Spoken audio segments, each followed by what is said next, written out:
Hey, I just wanted to let everyone know before we get started that if you look to the right of your screen, there is a chat feature which you can ask questions on, and we will be addressing all questions at the end of today's webinar.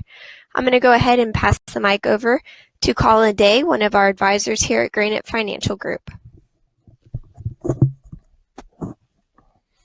Well, good afternoon, everyone. Welcome, Granite family and others that are joining us today for this webinar. We trust that you all had a wonderful Thanksgiving and are enjoying the Christmas season.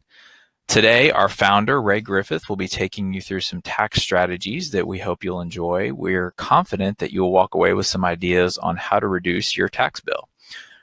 We look forward to doing many more of these in the future, so be on the lookout for those on various topics that we'll feel will benefit you. And if you're listening in today and you're not a client and you'd like to speak to us after the webinar, our contact information will be on the bottom of each slide. The phone number will be on the left and the website will be on the right. So without further ado, I'll pass it over to Ray so we can get started.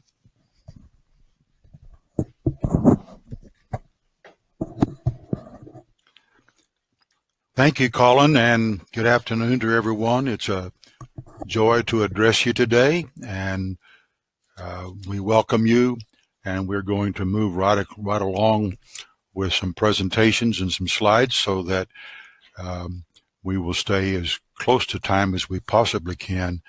We hope to get through in time that we can take enough questions as Colin has indicated. So you will see a disclaimer on your screen that indicates that Ray Griffith is not a tax expert, and Granite Financial Group is not a tax expert, even though we know a lot of the issues that we'll be discussing today very, very thoroughly, and yet we have to disclose that information to you. The material is prepared for informational purposes only, and when you need specific advice for tax or for legal or accounting advice, we always encourage you to consult your own tax and legal accounting advisors before engaging any transaction. However, there will be with us today on this webinar a tax expert to make sure that we're staying in line and to assist in helping with some questions as well. So welcome to the webinar, and today we are discussing the lovely subject of taxes, and we trust that you and a friend are sitting in front of a computer or similar with a lunch snack and a favorite drink, ready for a short lunch and learn session with Granite Financial Group. So thanks for joining us today. I want to point out real quickly that this is not a product sales webinar. We do not structure our webinars or our public meetings for the purpose of trying to gather more clients or more clients will come because of the information that they receive, because they're not getting it properly elsewhere, but we're not here to try to sell something. So there's not a presentation to help Granite Financial Group make some more money. This program is totally for the benefit and the advantage of our clients and their friends. So there's no presentation, no gotcha, no call for action as you to purchase something from Granite Financial. So thanks for joining us today, and we trust that you will continue to enjoy.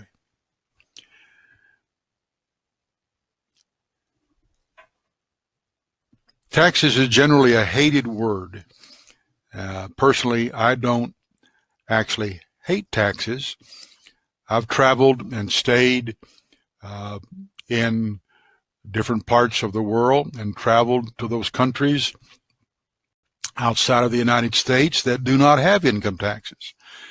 And it isn't really too pretty of a situation. There's no federal funding for education. Fire and police protection is sketchy. And I could list some deplorable conditions which exist without taxes taking care of the social needs of a country. So I cannot say that I really hate taxes.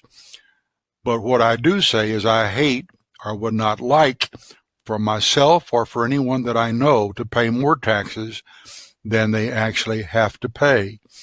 There's a gentleman by the name of Learned Hand. He actually was a judge, and he once said, and this has been a quote many times, you may have seen it before, but anyone may arrange his affairs so that his taxes shall be as low as possible. He is not bound to choose that platform or that venue or that method which best pays the treasury. There's not even a patriotic duty to increase one's taxes. So one may think of a patriotic duty such as serving in the military, and God bless our military. I appreciate every one of them. I work with many in different associations to restore wounded warriors. I love these men and women, but that may be a patriotic duty in the eyes of some. However, paying taxes is not really a patriotic duty. It is a legislative duty to pay a certain amount, but nothing more. So today we simply wish to give you some ideas and strategies that might assist you in lowering your taxable income and thereby lowering your taxes, not only for 2019, but possibly even beyond, and really beyond, because I want you to get this really clear in your mind that taxes are not just a this year subject. Taxes should be looked at as a multiple year subject, utilizing strategies that can only assist you by a multi-year look. Some people will get their taxes prepared for a particular year and then sit back and say, whoopee, I paid less taxes this year. We got better tax rates than we've had before since 2018 and the new tax law. We've got higher standard deductibles, and that's wonderful. And this year I paid less taxes. What you don't know can hurt you. We don't want you to avoid taxes, but neither do we want you to pay more taxes than you should. And some of the issues that we will share today are strategies that are somewhat hidden to the person on the street, even hidden to the eyes of many tax preparers. So please don't say to yourself, we just let our tax guy or we let our tax gal do their thing with the stuff that we gave them. Because many tax preparers simply put numbers on some forms and crank out the numbers and calculate what you owe. There are others, I call those tax preparers reactive. But there are some tax advisors, like the one that I'll have with me in the webinar today, that are proactive, and they look for legal strategies to save on taxes. And so when we look at taxes today, I want you to listen to what we're talking about, but I want you to think in a multi-year strategy, because many of these will do you great good by looking at them year by year. So in this session with me is an enrolled agent. Now, an enrolled agent or an EA is a person who knows what a CPA knows, but he can also give a higher level of advice as well as represent a person or a company in an IRS dispute or in an IRS court proceeding. The gentleman that's with me today, as you see his picture on the screen, is Mark Robinson, and he has offices in the same building here with us as Granite Financial. Mark, greet the audience today. Hi, everybody. I'm glad you're with us today, and I'm glad I could be here today to help Ray with this webinar. At the end of the webinar, I'll try to answer as many questions that you have at the conclusion of this presentation. So if you do have a question, it'd be really helpful if you would just put your question in the chat session on the right side of your screen, and we'll be sure to address that at the end. Thanks, Mark. I appreciate your being with us today. And our goal is to cover as many topics as possible in this presentation, which will have some slides, and we'll move through them as quickly as possible. I urge you to have a notepad and pen there at your table or your desk, and as we move through these topics, write down questions that you might have. If the subject we're covering at a particular moment does not concern you, or you do not think it applies to you, just write along with us to the next subject. However, if you have a question or concern, write it down. Better yet, if you can type your question in the question box as Lindsay shared with you, then we'll address as many of these at the end of this Lunch and Learn as we possibly can. Some of the subjects that we're going to be covering today are current tax rates and why it's important to see that taxes are on sale. Please, please almost read that out loud with me again. Current tax rates are important to see that taxes are on sale. And I'll explain that to you real shortly. Number two, the new standard deduction rates and how this will affect your filing. I'm going to share with you that 1 year you might want to file using standard deduction rates, and the next year you might want to itemize, and I'll share with you how we can do that. So number three, whether to itemize or simply use those increased standard deductions are something that we'll discuss. Some strategies you might or should consider to lower the taxes you pay now, lower the premiums on your Part B Medicare, lower possibly the taxes for your spouse if one of you were to pass away, if you're still in a married relationship and you are not a widow or a widower, you'll lower your taxes when you become a single person. And all of the above is to put more money in your own pocket. That's what it's all about. Number five, if you're 70.5 years of age and you're now required to receive what we call a required minimum distribution, we call it RMD for short, you might want to consider the new QCD, or Qualified Charitable Deduction Strategy. Simply taking the RMD route may not be the right route to help you save money on taxation. Instead, you might want to use the QCD, and we'll explain that as well. Number six, how much longer will the lower tax rates that we're calling taxes on sale, how long will they exist? And is there anything I should be considering other than just enjoying a lower tax rate this particular year? Should I be gifting to other family members while I'm still living? And I will talk about that in some specifics at the end if we have time to do so. So let's begin our journey real quickly, and let's talk about the tax rate history. So you see before you who is paying what. Very important that we look at that for just a moment because it'll clear up some things in your mind. This diagram might make you feel some better when you hear all the blabber on the news networks that lower wage earners are paying all the taxes and more wealthy are getting off scot-free, as the expression is used. That is not true. If you look at the bottom of this pyramid, it talks about the top 1% of taxpayers. The top 1% pay almost 40% of the taxes in total that are paid. When you add the next tier up on this pyramid, you add 20 more, 20.5. So the two of those together is 60%. If you'll notice, it's the top 5% and the top 1% of taxpayers. So the top 6% of taxpayers are paying 60% of the taxes. That is not the ones who have the less wages paying most of the taxes. Then if you go one more up, and I won't bore you along with this, except for the fact that the next top 25% of wage earners are paying another 15 or almost 16%. So when you add all three of these bottom tiers, it comes to the fact that the top 31% of wage earners are paying almost 76% of all the taxes.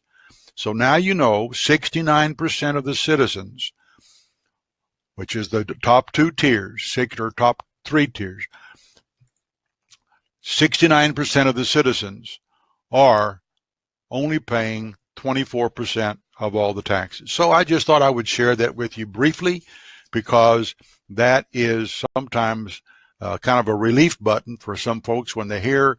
I don't call it news anymore, it's the media, and it all depends on how they want to to push it and cause anxiety and stress to the listeners. But you do need to know that 69% are only paying 24% of the taxes. So I hope that makes you feel better. Now, this next graph is really an important one for you to understand.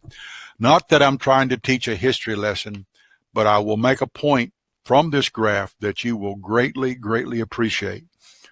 Why is this history important? And you might want to repeat this after me. Tax law is always changing. If you want to say that out loud or write it down. Tax law is always changing.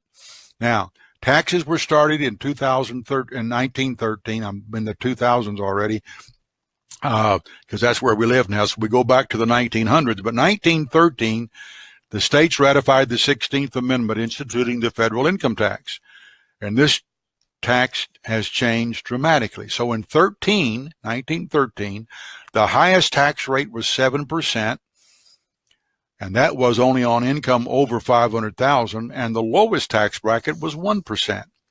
Then you'll see almost immediately following 13 in 1916, the highest tax rate jumped up to 15% in 16, and then in 17 jumped all the way from 15 to 67%.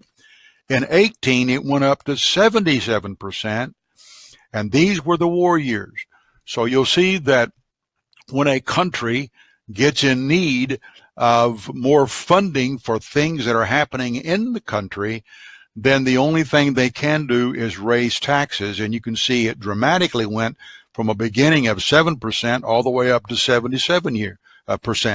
And then from 25 to 31, these rates dropped back down to 25% because the war was over. But in 32, when the stock market had a problem and the country had an economic problem, it jumped back up to 63%. And 44, it went all the way up to 94% on taxable income over $200,000. So you see that high plateau at 94%. There's fun to talk about this. Ronald Reagan was making movies during those days, and he said, I never wanted to make more than 2 movies in a year. I limited myself because I would make $100,000 on each movie, and taxes would be 94% on any taxable income over $200,000.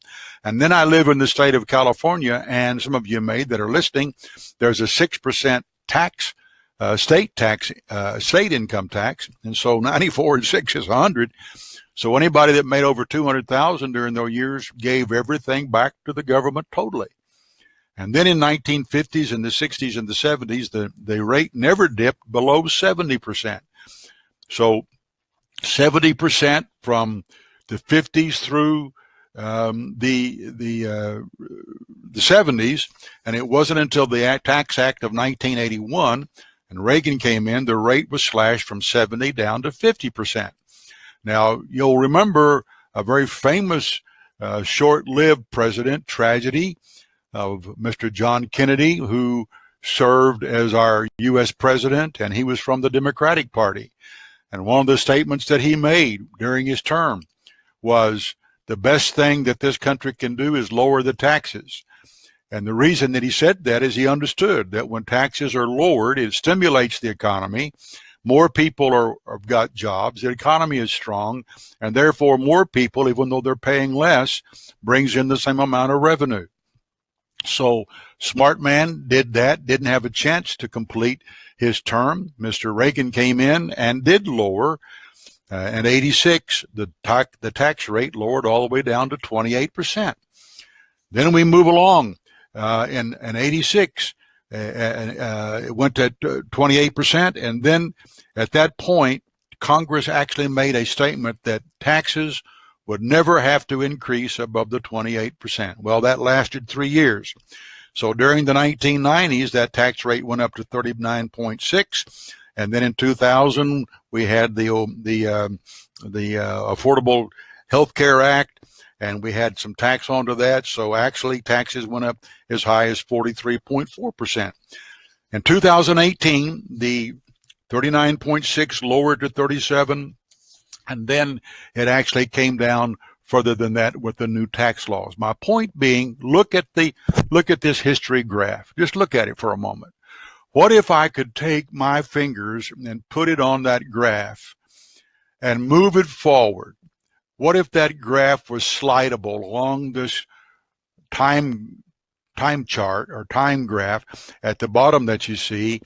And what if you could move some of those things forward, that taxes went back up dramatically? Why? What are we looking at right now? What are we looking at? We're looking at one of the greatest government debts in all of history. Some have said we're up 22 or 24 trillion. The truth is that's not so.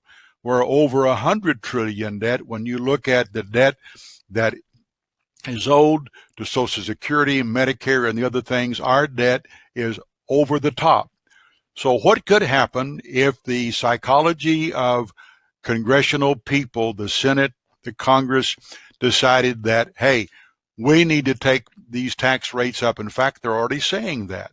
There are people who are fussing in Congress that the fact that these tax rates are way, way too low. We need to raise taxes. My point is, can history tell us something that tax rates can go up because of the need that the government feels like they have? So as we look at what's going on, let's look at the next slide and let's look at where are we now. This is an interesting slide because I want to talk you through some of this, and we'll refer back to this slide a little bit later as we go through some slides a little quicker. Notice that the new rate of 2018 to 25, that a person could make up to $77,400 as a married, filing jointly, and be in a 12% tax bracket. 12% tax bracket all the way up to $77,400 as a married couple. So notice that 12%, even along with that 12%, just extra on the side here, if you're in a 10 or a 12% tax bracket for income tax, then you could sell things that had capital gains on them, and you're actually in a 0% capital gains rate. But the point being that 12% at $77,400. Then the next tax bracket is 22, which is $77,400 through $165,000. Now, as we move through this and you look at these numbers, if a couple had $100,000 right now taxable income, they would be here in the 22% tax bracket, and they would not reach the next bracket until they went up to $165,000. So if they're at $100,000 filing, they're going to pay 22%. All right. What is normal cap gain rate taxes? Right now, we're used to an area of 15 to 20%. So capital gains tax at a 15 to 20%, and yet ordinary income tax at only 22%. All right. What would happen if I had a couple who said, you know what, Ray, I'm afraid that taxes are going to go up in the future. I really see that historical chart, and I'm wondering if Congress says, okay, let's take taxes back up from 22 and 24 to 40 and 45%. They've been as high as 90. I've proven that with a historical chart. What if they took that up, and now I'm at a point when I start bringing money out of my RMD. I've got my income, my Social Security, my pension. I've got rental from rental homes. And now I've got to start taking this RMD. And at what tax rate will I be paying on that money?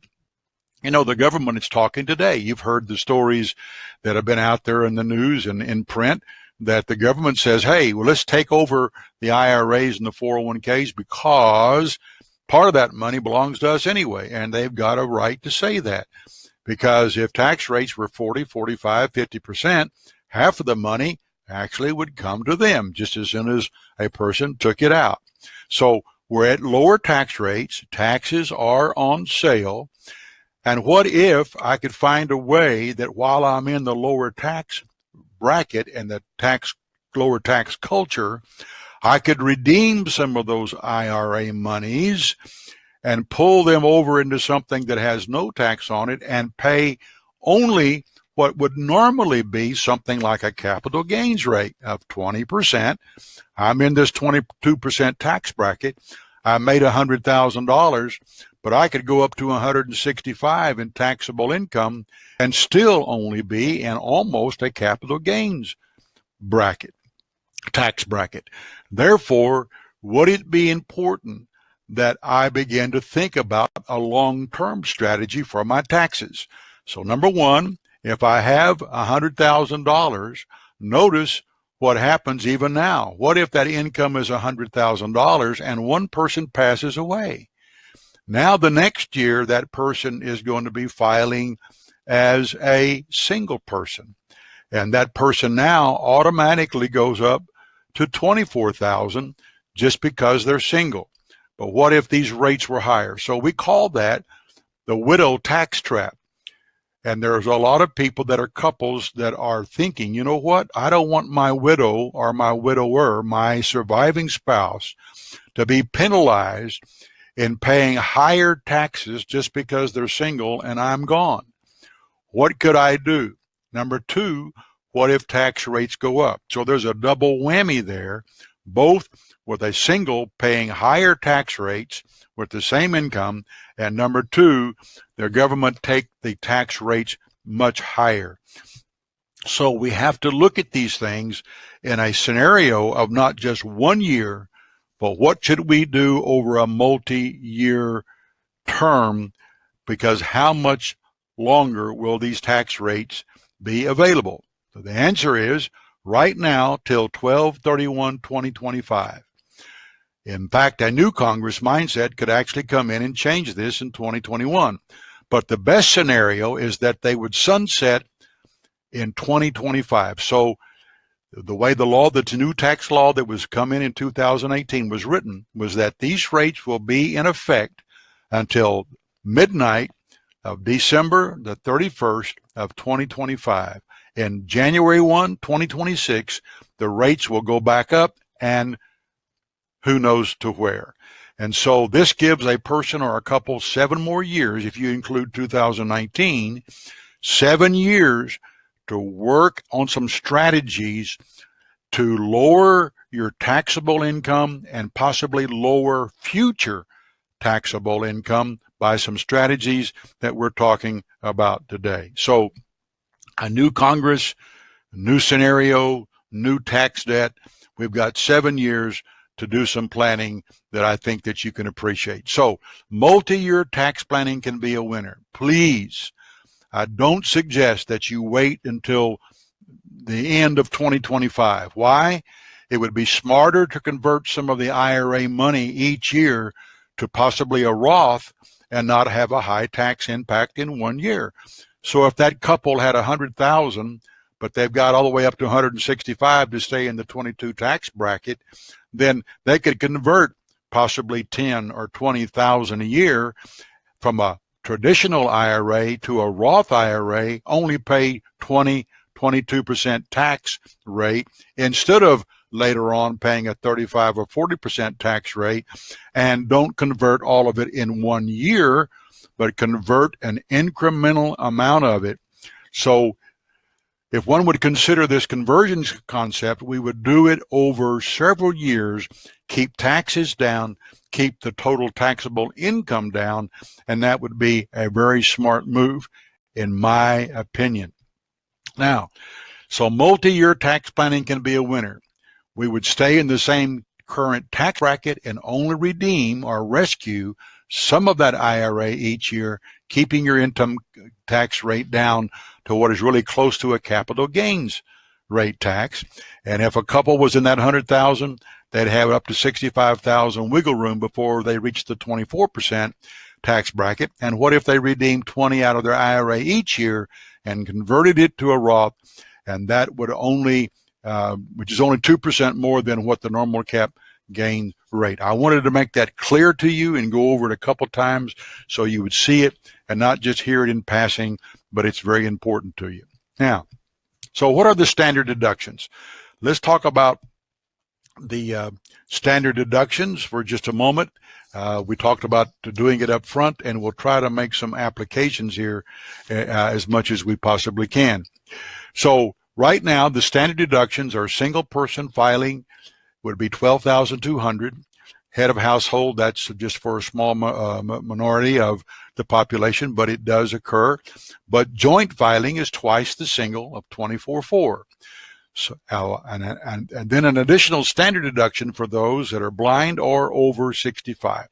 So actually, a person that is married today filing jointly would get the $24,400 plus another $2,600. So they would get a $27,000 deduction from their taxable income. Now, so let's look at some scenarios.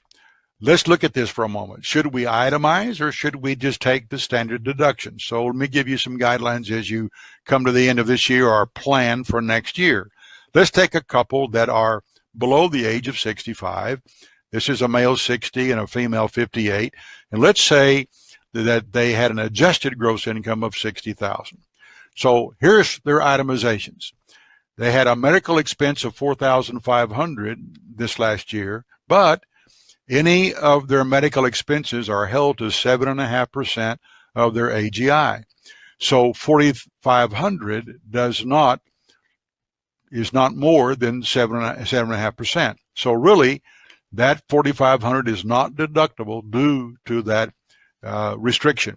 However, they had a mortgage interest of $1,500 deductible, property taxes $6,000 deductible up to $10,000, and let's say that they were in a state that had state income tax. Now, Texas does not, but we have a listening audience around the nation. So let's add in some state income taxes, and they gave to charity $3,000. If you added all of those deductibles, not the $4,500, but the other deductibles, that comes to $14,000. But that's way below the standard deduction that you would get of $24,000. So actually, that should be $24,400. That's a mistake on our part. It's $12,200, $24,400. So please excuse our mistake there. So 14 is less than 24,400. So obviously you would take the standard deduction. Let's look at another one. Here's a couple that's 68 and 65. All right. They had an AGI of 85,000. The same medical deduction does not apply. Their mortgage is 5,000. Their property tax is 7,000. They live in an income tax state. So $3,500, and they gave $10,000 to charity. Add all of those deductibles up, and that comes to $25,500, which is still below the standard deduction of $27,000. Now, so in both of these situations, they would itemize. However, just stay here with me for a moment and let's look at something. What if they did something that we might suggest at the end of this webinar? We call it bunching together. And that is 1 year they itemized and 1 year they didn't. So in this year in front of us, they itemized because, they didn't itemize. They took the $27,000 because $25,500 is less. However, that's what they did in 1 year. Let's say that they gave nothing to charity. It would simply drop the $25,500 deductibles down to $15,500. They would still get $27,000. So the next year, 1 year, they use a standard deduction, but the next year they give double to charity.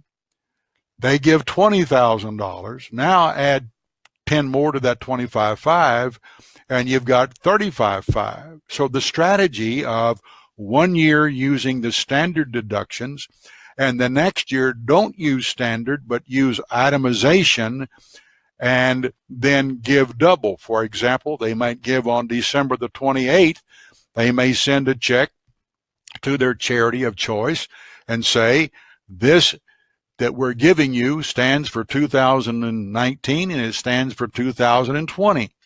And so in 2019, they report $20,000 in charitable income or charitable giving, and therefore at $35,500, they would get a bigger break by itemizing, by bunching their charitable giving in one year and not the next. So I bring this up to you because it's very important that you see that working with a professional, with an advisor, some people have a little problem with, not many, but some have a little problem. I don't know if I want to pay a financial professional or a tax professional to help me with some of this stuff. And yet, the little bitty bit they pay for them to give them advice on everything, they turn around and they lose money in other situations. And therefore, I would say that it's important to you to look at Roth conversions on an incremental basis, but you need to be working with an advisor that can help you with that, because there's another regulation in those Roth conversions that if you don't understand what you're doing, and you maybe got one or two IRAs, or you've got a 401k and an IRA, whatever, there's a calculation that has to include all of them as a percentage of the one that you actually may be converting. You may have a $15,000 IRA and a $300,000 IRA, and if you convert the 15, you think that's all that I have to include in my calculations for the taxation, and yet that's not the case. So what you don't know can hurt you, but that's where I strongly urge you to get with a professional and let them assist you in some of these situations. So back to the Roth conversion. After you do that Roth conversion, that Roth becomes completely tax-free forever under current law. It's tax-free to you, it's tax-free to your spouse, and it's tax-free to your children. So not only look at a lower tax bracket this year, but start using some of these strategies to lower your tax rates and bring more deductions and possibly make stronger tax-free income to a widow or to a widower, because some of these things are not to be done in just 1 year, but they're to be done over a multi-year situation. Now, let's talk about tax-free charitable giving. One of the ways that we can do that is through a concept that I mentioned early on called a QCD. So tax-free charitable RMDs. How in the world do you do that? So here's where one could give money directly from their IRA to a charity, and the person who owns the IRA never paid tax on that, and the charity never paid tax on that. So let's say that you have the requirement now. I was in a public meeting one time years ago, and I was going to talk about RMDs, and I simply, to get the audience involved, I said, how many know what an RMD is? And there were some hands that lifted, and one man not only lifted his hand, but he yelled out from the back, yeah, ruined my day. And there are some people that have accumulated nice IRAs, and they really don't need that money right now, but the requirements are by the government that you have to start taking that money out, and it could raise your taxable income rate. So what if you were in a $75,000 income and you really didn't need your RMD because you have got plenty of money coming in and you've maybe got your house paid off and you're living comfortably, and you really don't want it. You want to pass it on maybe to heirs or whatever, leave it for a rainy day.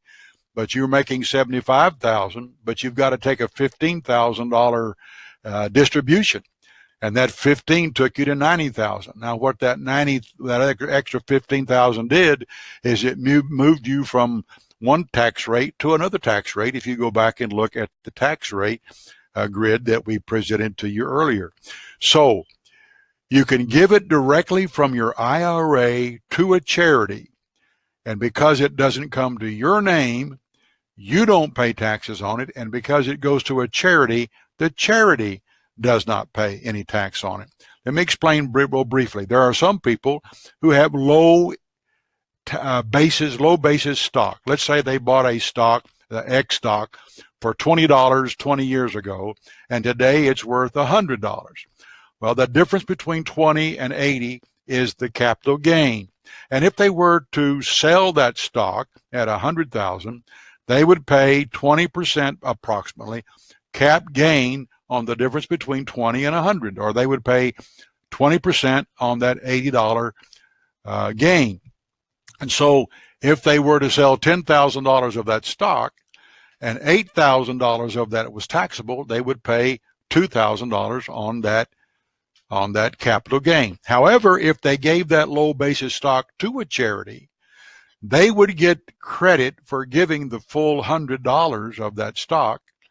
But when the charity received it, they would sell it, and because they are a 501c3 tax exempt, they would sell that stock for $100, and they would not pay tax on that difference. Now, I liken that to the same way with the IRA.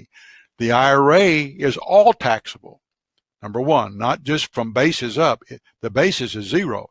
All taxable. And number two, it's not at tax capital gains rate. It's at an ordinary income tax rate. So you can give an IRA or part of that IRA to a charity. They do not pay taxes on it. Let's go through it briefly. Ready? Here we go. You have to be at least 70 and a half. Other words, I point that out quickly because it's a strategic point. If you turned 70 and a half in 2019, but you turned 70 and a half on June the 1st, you couldn't have given it in May and met the requirements. You had to be 70 and a half. Now, after that, every year will work. So it must go directly to a qualified charity. It can go up to 100,000, and it can include all of your RMD, and you can only do that from your IRAs. Now let's look. All IRA owners must begin RMDs when they reach 70 and a half. It comes from your traditional IRAs. It must be taken even if you don't need the money. That's why the man said, ruin my day. I don't want it, but you have to take it. So here's how it can work. You can avoid RMDs.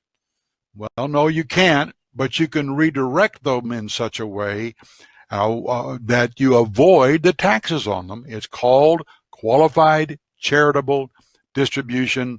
We call it QCD for short. And here's some numbers that you will like. This is a withdrawal from your IRA that is sent directly to your charity. So what we do is when you decide I want to give some money to a charity out of my IRA, we inform by paperwork, we inform the custodian of the IRA that you, the person for which this IRA is held, wants to give money to a charity. We tell them how much. The custodian makes out a check to your church, your synagogue, your temple, or your 501c3, the American Red Cross, and they make that check out to the entity, not to you, but they will send it to your address so that you have the privilege of sending it on to your charity and being recognized that you gave the amount. The funds must be sent from the custodian directly to the charity. They cannot pass through your hands or go through your checking account. Now, it reduces your reportable income by the amount distributed. So that amount that went does not count to you as income for tax purposes. The distributions count toward your RMD requirement. For example, let's say that this year or next year, you're required to give $15,000, or you're required to take to take a distribution of $15,000.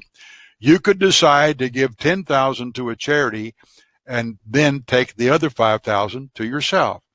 So those $10,000 that you gave, we will note on the paperwork that it is to be counted toward your RMD. The charity gets the full amount and the use of the full distribution. Here's some numbers. How does it work? So here's a couple that have a $20,000 required minimum distribution, taxable as income. So notice if they're in the 22% tax bracket, they will pay $4,400 on that $20,000. That will leave them $15,600. Now they desire to give $8,000 to a charity in that year. When they give to the charity, they will have now in their bank account $7,600. Look at that closely. They take the money, they pay tax on the entire amount, they still desire to give to charity, they have $7,600 left over. Now let's do some numbers here. What if they did this? They still want to give $8,000 to charity. So instead of taking the $20,000 first, they tell the charity, I want you, or the custodian, the IRA custodian, I want you to send $8,000 to my church, my synagogue, my temple. Now you get $12,000 in taxable income, upon which at 22% bracket, you pay $2,640, which leaves you now $9,360. You just saved around $760 in taxes simply by the fact that you used a strategy that accomplished everything you wanted. I want to give to charity, but I want to do it smart, like I learned at the GFG tax webinar. I want to do it the smart way. I've got good information. I've got good advice, and I've learned something, and maybe your neighbors will want to know about that as well. Anytime that you can save $700 or $1,000 a year in taxes, I'm all for that. And if you're not for that, then I've got 4 grandchildren that I'd have all of you just send all of your money that you don't care about, send them to me, and I'll put it in my grandchildren's trust. But the point being, who doesn't want to save $750, $1,000 a year simply by rearranging what you're doing with your money? What if a person gave all of their RMD? Then you would have no taxation and no tax liability whatsoever, and you could do it that way. So wonderful things that can happen just with some strategies. So you've got to be 70.5. You can give all of your RMD up to $100,000, keep some good records, work with a good tax provider, a tax professional, and a financial advisor. You don't also get to take a deduction on your itemization, but you don't need it in that year that you do what I've suggested to you. So plan for your 2020 RMDs. It may be too late for you to work on 2019. That may be too quick here at the end of the year, yet you may. But the point being that you can plan for 2020, 2021, 2022. And so work with a knowledgeable advisor to facilitate your QCDs, as well as some of the other things that we talked about today. Now, coming to the close of what we're trying to cover, I want to remind you once again that there is no, and I'm missing the Medicare one somewhere, there is no obligation for you to ever pay more taxes than what you have to pay. So any strategy that you can use to lower your taxes, Judge Learned Hand said, you're not responsible for paying more than you need to. Get smart, learn strategies, learn what you can do. Some of you maybe do your taxes yourself. Maybe it would be wise, at least for 1 year, to come talk to a tax professional, not just a tax preparer, but a tax professional that can help you look at some things that you may not be seeing. And I urge you to do it that way. Now, let me just share with you for just a brief moment, for you that are on Medicare. Here's an example of lowering your taxable income. So as you look at this chart, this is the newest premium in your far right column you pay each month for Medicare. Notice that it starts at $135.50. It goes up to $400.50 a month. A month. What's the difference between $100 and $400? Some $300. Call it $250. What if there's an extra $250 a month that a person has to pay on Medicare, Part B, times 2 people is $500, times 12 months is $6,000. That's an extra $6,000 actually paying in taxes. Well, what if you just made $100 difference, or the difference between $135 and $270? The point being, it's not just your taxable rate that we're looking at, but also merging it with paying Part B premiums that is based upon your taxable income, both as an individual filer and also as a married couple. So you'll notice that these different brackets that are right there before you, as an individual on the left, as a joint tax return in the center, you'll find that the different rates that you pay for Part B premiums are affected also by your taxable income. So, for example, what if a person is filing jointly, and they're getting their joint tax return says $160,000 is what they're going to get this year. $160,000. They're on the first line. File joint tax return. $170,000 is the max. Okay. What if they got 160? However, they had to take 25,000 in RMDs. Well, that puts them at 195 and immediately moves them up another bracket in paying Part B premiums. So as your financial advisor here at Granite Financial Group, as the advisors here, there's 6 advisors here, as we look at our clients, we just don't handle people's money. We look at every little thing that can affect you. If we can help you pay for a brand new car in 4 years by saving $6,000 a year in taxes, if we can add another beautiful dress to the wardrobe of our beautiful ladies, if we can add a set of golf clubs to our brothers and sometimes maybe even the sisters like that, if we can pay for a vacation because of the taxes that we've saved, we want to do that because we're looking at everything that's in front of us. So why have I taken you through tax planning? There's so much more to cover here this morning, or this afternoon, but we can't go through it all. But let me give you the 5 elements to your financial plan. Listen to me closely. You that are clients, love you. You know we take care of every one of these issues with you. You that are listening as a friend, as a neighbor, as an acquaintance, and you're sitting there in front of the computer screen and you're seeing this, let me remind you that there's 5 elements to your financial plan.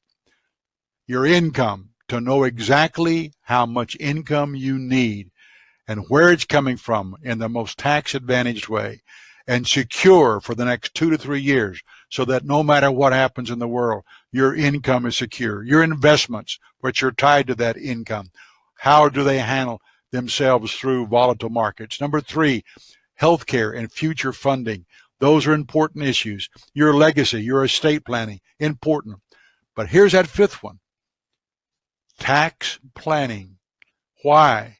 If your financial advisor is not speaking to you about tax planning, there's a failure on his or her part, in my opinion. Look, I could be the best financial advisor in the world and handling investments and handling through volatility, and our clients give us great marks, and we appreciate that. But my insight might even make you an extra 2% in the market. But if I'm not talking to you about taxes, then I'm losing you money and certainly not providing you a comprehensive plan. If you thought, listen, if you're sitting there and you think, man, back in 2001, 2008, we lost 15, 20%, and we didn't like that. We lost 5 or 10%, and we didn't like that. Well, okay, that's a good correction. But sometimes that portfolio can come back from a volatile market, and you really didn't lose in the long run. But if you lose 5 or 6 or 7 or 8% of your money to taxes that you've saved, you lost that forever. It's not like the market that can bounce back. The government doesn't say, oops, we'd like to just refund you because you're a good person. So give that some thought. And if you're viewing this webinar and you do not have a full comprehensive advisor, you really should consider moving up to a higher level advisor. Probably you'll not pay more fees, but you'll already get a bump up in your value. I can't talk to you about tariffs and trade wars. I don't know what's going to happen. I could give you my hypothetical ideas, but really I don't definitely know. Neither does anyone else. So I believe in at least controlling the controllables. And I want to tell you again, for years I have constantly reminded people, you don't know what you don't know. But I like to add my version to that. You don't know what you don't know until you know it. I cannot make anybody take action, but I can at least expose you to some strategies that will work for you and would be classified, we here at Granite Financial would be classified as unwise if we did not discuss these strategies together with you. So after this webinar is over, I urge you to chat with at least, think about at least having a chat with your advisor And if your advisor is just a tax preparer, you want to move up the scale and get someone that can advise you, I encourage you to do it. You need to engage your financial planner and talk about some of these things that will be of great help to you. So there'll be other webinars along the way, but Mark Robinson, enrolled agent, is here to assist me with answering some of the questions that have come through today. And so we can begin to take some of those, and we'll do so just as quickly as we possibly can. Let's make that transition. We're all sitting around this table with our headphones on, communicating to each other. What's the best thing we can do to do this? All right. Some of the questions that are in front of us are, can you convert an employer contributing simple IRA to a Roth IRA? In what instance would this be beneficiary? When it comes to a simple IRA, it's different than a 401k. I can address that. And Mark is saying I need to answer this one. And the point being that any employer that has a 401k, and you might get your employer to change from a simple to a 401k, he or she, the employer, is probably contributing some in a match up to 3%, 4%, 5%, and that's what a 401k can do that, and so can a simple. So in a simple, it has some restrictions, even the amount that you can put in. I know that an individual that's an employee, if they're making enough money, they can put in up to $13,000 a year into the simple, whereas they can put up much more than that in a 401k. So there's flexibilities in the 401k that are not in the simple. But I can explain to you how the Roth would work, because in the Roth, when you put money in the hole called contributing to the 401k, it then goes down into what looks like two lungs. So each of us have a lung, and I explain it that way. One side is the actual traditional 401k that is deductible, and the other lung is a lung that holds a 401 Roth money. And so with a 401k and giving there, you can split. Let's say that you put $15,000 a year into the 401k. You can direct 10 of it to the traditional and get that deduction for the year, and you can put 5 over there in the Roth. In fact, you could put 10 in the Roth and 5 in the traditional IRA. Now, why is that important? Because you can't give that much to a Roth in 1 year if you don't make a lot of money. So you can only put so much in a Roth per year outside of a 401k. Whereas in a 401k, with these two lungs functioning inside that 401k, you can put some to a traditional and some to a Roth, get deductions on the traditional and not a deduction on the Roth. But now when you put to a Roth, let me just bring this little image before you. Putting money in a Roth, you cannot deduct that money for that year. But I like to explain it this way. Does a person want to pay money or pay tax on their seed as a farmer?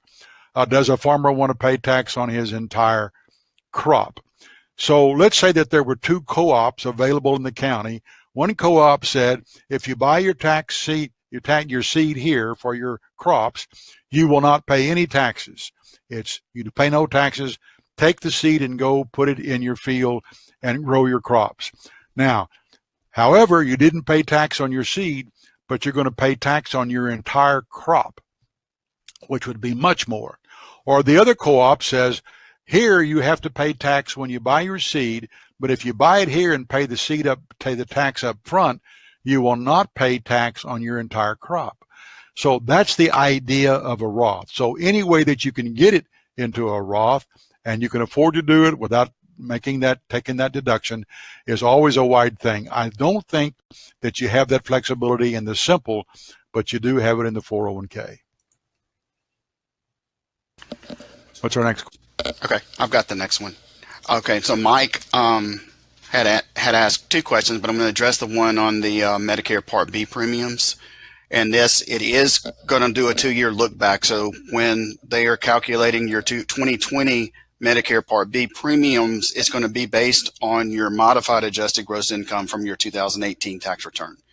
So it goes to a 2-year look back is what I call it, to look at what you reported as your income for that year to determine what to charge you for that year's Medicare premium rate. So managing your taxes looking forward and not just looking back can affect whether you're going to pay a lot more in your Medicare premiums.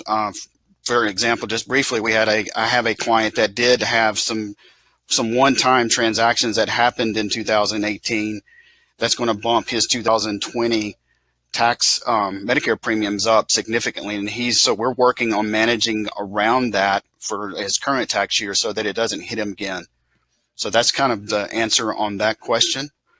The second question that Mike had was related to a homestead exemption, and the answer to that question is you really need to sit down with your financial advisor and your tax advisor for that conversation. You know, like a doctor doesn't treat the symptom, he treats the whole patient. And I've heard of a very wise advisor tell me one time is I don't practice malpractice. And that's some good advice. So I can tell you how the IRS looks at property taxes from a deductibility.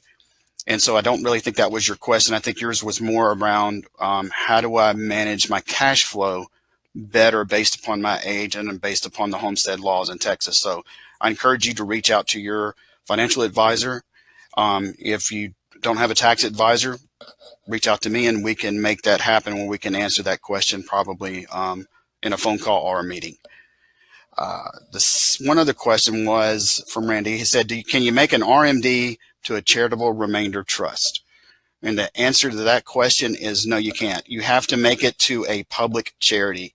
Private foundations and donor advised funds, which I guess would include a charitable remainder trust, do not qualify. So a QCD has to go to a public charity in order to qualify. I understand it's back to me. Let me address that for a moment. And I think thank you, Randy, for that question. Very creative and thinking ahead, and very important. In that is what Mark shared with you is the way that the regulations are at the present time. Of course, they're always changing. One of the things that I do want to bring up to people, and that is that a lot of people do not want to dump, D-U-M-P, dump their entire IRA on their children, and they would like for it to be stretched into the future. And so that they call it a stretch IRA, and we've talked about that for years. I will announce to you that the Secure Act, it's in Congress now, and it looks as if it's going to pass. The Secure Act has to do with controlling IRA distributions, and they're going to be doing away with the stretch of the IRA. So the person has to take the money out lump sum or at over 5 years, and then they're giving flexibility here up to 10 years. So over a 10-year period, the children the heirs that are not spouses would have to take the IRA money out over a 10-year period. There is a way that we can circumvent that and do some creative things, and one of those would be to a charitable remainder trust. And I can explain it to you in more detail in person. Some of these things are too complicated to talk about it in general, but basically one can set up a charitable remainder trust, and then at their death, at the death of the spouse, surviving spouse, that entire IRA could go over to a charitable remainder trust. The estate would get credit for that, and it would not be included in their taxable estate. There would be a credit. However, then that charitable remainder trust could actually stretch the income to all named heirs. Charitable remainder trust means that the charity gets the remainder of what's left. So it's an income. It is a distribution to the named heirs. So you could name your children, and they could get it for 20 years and maybe more. So they would get that IRA for 20 years, and it would be stretching it and keeping their taxation lower each year instead of lump sum and giving 45, 50% at one time to the U.S. Treasury. And so we could stretch it, and then at the end of those 20 or 25 years, the remainder would go to a charity. And so there's creative ways. Thanks, Randy, for the question. I appreciate you thinking outside the box. Any other questions we have? Okay, some of the rest of the questions kind of fall under some of these situations. And so, wow, what a joy. We started at noon Texas time, and our desire was to try to put as much information as we could in the first 45, 50 minutes, and then spend 10 minutes or so. It's only 7 after 1 Texas time, so we've done this in an hour and 7 minutes. And so it's, as far as time is concerned, hopefully that we were able to share some things with you. However, some of the things that we've shared may not have touched on your particular issue. However, it should be able to expose the listening audience to the fact that this firm and our strategic partners that we have 3 CPAs and EA here on campus with us and 3 attorneys that network with us, that we're able to look at people's lives. We just don't handle their money. We haven't their families. We handle sometimes 2 and 3 generations of the same family. And so we're delighted that we have worked hard at a reputation that people, they say, you know what, you're too good to be true. You don't really, you say that you love people, and yet, wow, everybody says that. And yet, after they're with us a while, they find out there's a tremendous love and concern for every issue of every family, of every individual.